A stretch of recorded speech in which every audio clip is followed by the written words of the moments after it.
Good morning children. ધોરણ 3 આસપાસ પૂનમે શું જોયું? પ્રકરણનું નામ છે પૂનમે શું જોયું.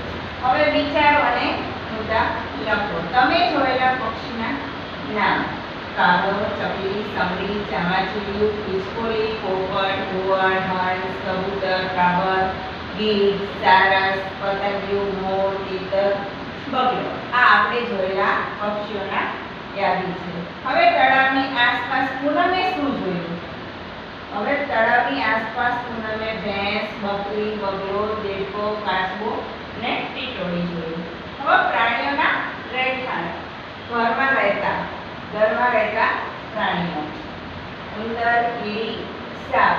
પછી માળામાં રહેતા પ્રાણીઓ: ચકલી, પોપટ અને કબૂતર. ઘરમાં રહેતા ગરોળીઓ, બંધો અને ગરોળી.